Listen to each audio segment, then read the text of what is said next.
Ciao ragazzi e bentornati sul canale. Oggi andiamo a studiare le 8 tipologie di reazioni chimiche che possiamo avere.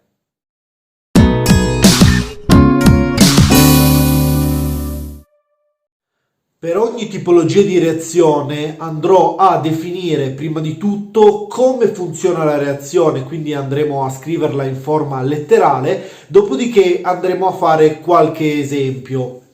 In descrizione è possibile vedere a che minuto inizia ogni tipo di reazione, quindi è possibile saltare da una reazione all'altra in base a quello che ti serve.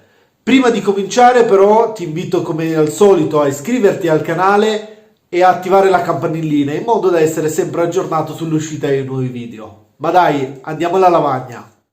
La prima tipologia di reazione che abbiamo è la reazione di sintesi, è una reazione estremamente semplice. Questa non va nient'altro che a dire questo: da due reagenti, supponiamo il reagente A più il reagente B, ottengo una sintesi di un qualcosa, quindi freccia, ottengo un prodotto AB.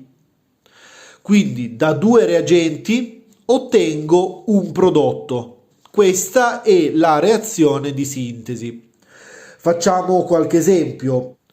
Possiamo avere la combinazione di un metallo o di un non metallo con l'ossigeno. Ad esempio il carbonio più l'ossigeno. Questo, da due reagenti, otteniamo un prodotto solo. Quindi otteniamo la CO2. Oppure possiamo avere ancora l'anidride con l'acqua per ottenere l'ossiacido. Anidride carbonica, ad esempio, più l'acqua e otteniamo l'ossiacido. In questo caso l'acido carbonico. Al contrario della reazione di sintesi abbiamo la reazione di decomposizione. Se in questa reazione di sintesi da due reagenti otteniamo un prodotto, nella reazione di decomposizione avviene il contrario, quindi da un solo reagente otteniamo due prodotti. Questa reazione di decomposizione può essere anche chiamata reazione di scissione. Facciamo un esempio. Questo tipo di reazione avviene tra composti che di solito sono stabili oppure tra sali poliatomici. Prendiamo un sale, ad esempio il carbonato di calcio.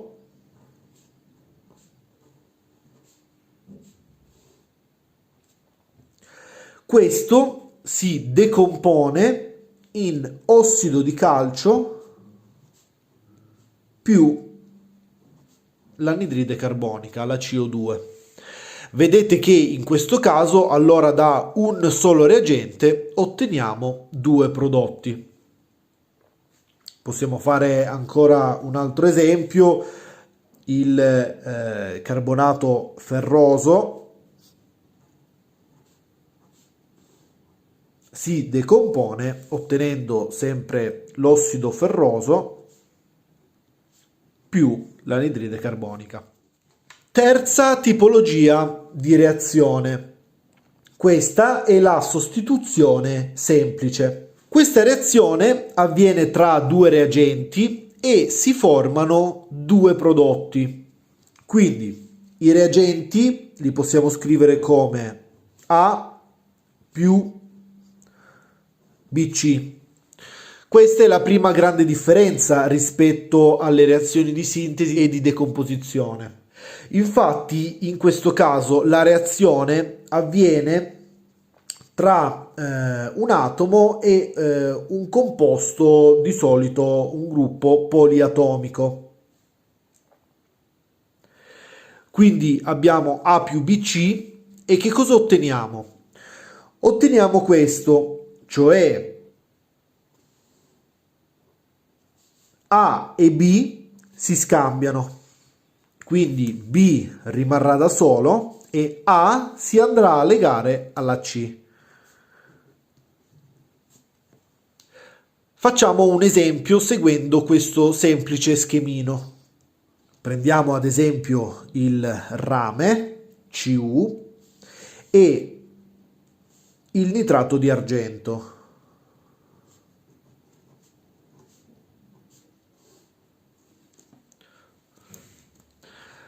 Il rame è un metallo, il nitrato di argento invece è un sale e sappiamo benissimo che questo è costituito dall'argento, che è un metallo a sua volta, e il gruppo nitrato, quindi NO3. Che cosa succede in questo caso? La A e la B si devono scambiare, quindi il rame e l'argento si devono scambiare. Quello che accade quindi è questo: otteniamo come prodotto l'argento più il nitrato di rame. In questo caso, dato che il rame ha numero di ossidazione più 1 e più 2, otteniamo il nitrato rameoso. Mi raccomando una cosa: durante tutte queste reazioni io non sto prendendo in considerazione anche la questione bilanciamento. Se avete dubbi sul come bilanciare le reazioni, mi raccomando, scrivete sotto nei commenti e sarò ben felice di rispondervi e di farvi un video dedicato. Ad ogni modo, cerco di prendere in considerazione reazioni già bilanciate, quindi con numero stoichiometrico e con rapporto 1 a 1. Capite le reazioni di sostituzione semplice? Le reazioni di doppio scambio vengono da sé. Infatti, in questo caso si prende in considerazione A, B e C. Quindi, invece che considerare come prima solo un atomo e un gruppo poliatomico, si considerano due gruppi poliatomici. Però il meccanismo di reazione è lo stesso, è il medesimo di prima. Che cosa succede? Accade semplicemente che la A e la C si scambiano. Otterremo allora che cosa? Molto semplicemente Cb più AD. Prima di proseguire con l'esempio, capiamo ancora meglio questo passaggio di scambio. Riscriviamo la reazione su questo pezzo di foglio, così lasciamo l'altro pulito per dopo. Abbiamo detto che la A e la C si scambiano e quindi la C si va a legare alla B. Benissimo, ma perché non si può formare AC più BD? Cioè i primi due si mettono insieme e gli ultimi due si mettono insieme. Perché non si può formare questa roba qui? Questa cosa non si può formare, questa reazione non può aver luogo perché la A e la C sono considerati due cationi, quindi la A e la C hanno carica positiva. Invece la B e la D sono due anioni, quindi hanno carica negativa. Come ben sappiamo, gli opposti si attraggono, quindi la A e la C non possono unirsi perché hanno la stessa carica, così come la B e la D non possono unirsi perché hanno la stessa carica.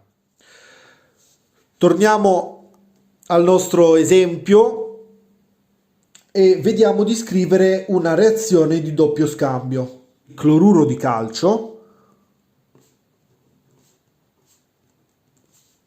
più il nitrato di potassio.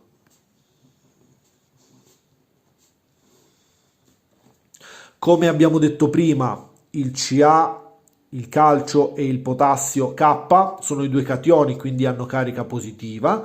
Invece il cloro e il gruppo NO3, il gruppo nitrato, sono due anioni, quindi hanno carica negativa.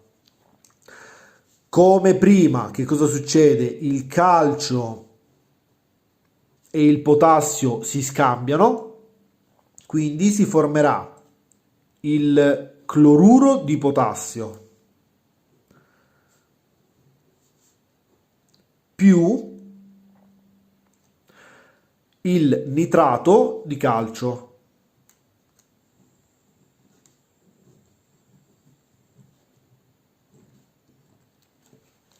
Ovviamente bisogna prendere bene in considerazione i numeri di ossidazione, perché ad esempio in questo caso il calcio ha numero di ossidazione più 2, per quello ho messo poi tra parentesi, ho messo un 2, invece il gruppo nitrato ha un numero di ossidazione più 1 e infatti non ho messo niente, si sottintende il numero 1. Comunque anche in questo caso se avete difficoltà con i numeri di ossidazione, la scrittura dei sali e così via, chiedete pure. A questo punto bisognerà bilanciare la reazione e la reazione si bilancia in questo modo. Passiamo a vedere la reazione di neutralizzazione. La reazione di neutralizzazione è in realtà assimilabile ad una reazione di doppio scambio. Che cosa succede? La reazione di neutralizzazione è una reazione particolare e in queste reazioni abbiamo come reagenti un acido e una base e si formano sale e acqua. Quindi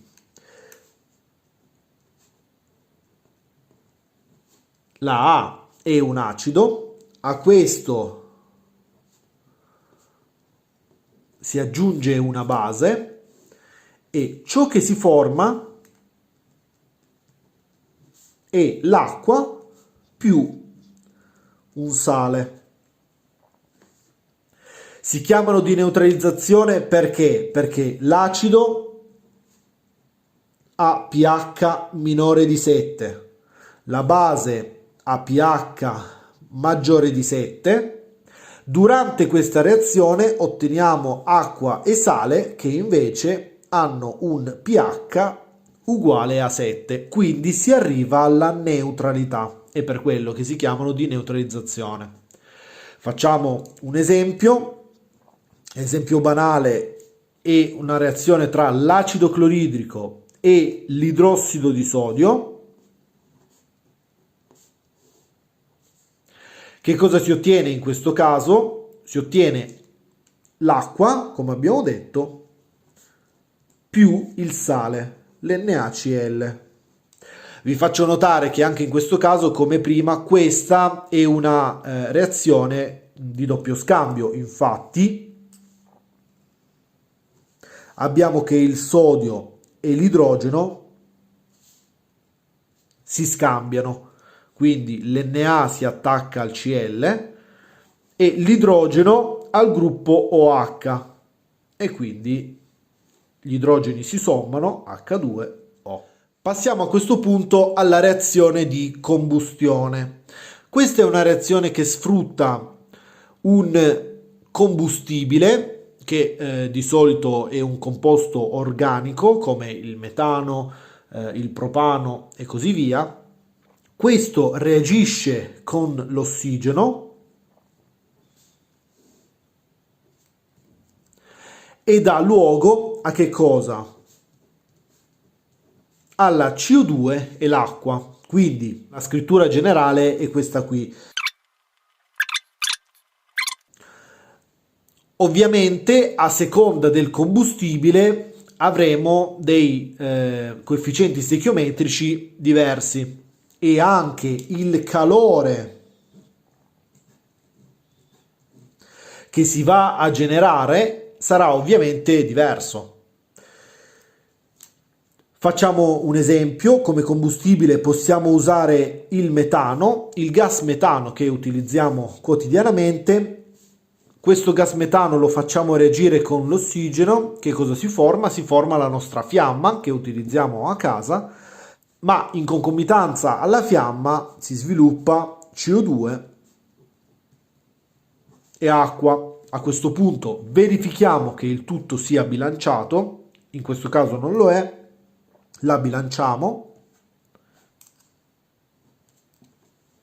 quindi reazione di combustione, reazione tra un combustibile, l'ossigeno, che sviluppa CO2 e acqua, sempre.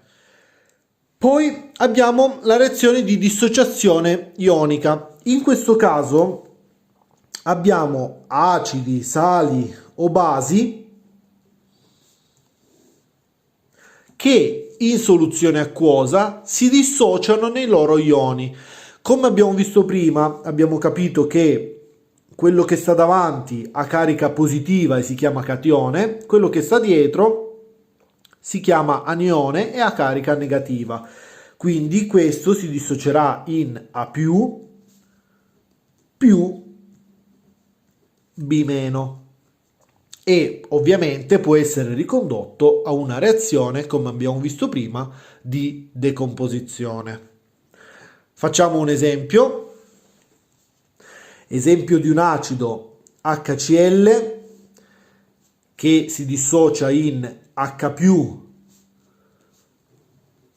Cl-, oppure di una base. Vediamo l'idrossido di alluminio che si dissocia in Al, occhio perché qui non è solo più, perché l'alluminio ha un numero di ossidazione 3, per cui sarà Al3+, più il gruppo ossidrilico, quindi OH, meno. Allora, in questo caso che cosa succede? Succede che le cariche non sono bilanciate, abbiamo troppi ioni positivi rispetto agli ioni negativi. Allora, anche in questo caso dovremmo bilanciare le cariche e quindi tutta la reazione. Molto semplicemente si mette un 3 qui davanti, così 3 per 1 meno fa 3 meno, 3 meno e 3 più fa 0, ok, sono bilanciati, e poi il gruppo ossidrilico OH ce ne sono 3, come in questo caso. Quindi la reazione è completamente bilanciata. Infine abbiamo le reazioni redox, o chiamate anche di ossidoriduzione. In queste reazioni che cosa succede? Una specie chimica trasferisce elettroni ad un'altra specie chimica. La specie che si ossida aumenta il numero di ossidazione, invece la specie che si riduce, appunto, diminuisce il numero di ossidazione. Queste sono reazioni particolari utilizzate anche per la produzione dell'energia. Se vi interessano, scrivete pure nei commenti, ci farò un video dedicato, anche perché non sono così immediate come le altre e richiedono un po' più di tempo anche per il bilanciamento. Bene ragazzi, il video è terminato, spero che vi sia stato utile. Mi raccomando, se ti è piaciuto lasciami pure un like e noi ci vediamo al prossimo video. Ciao!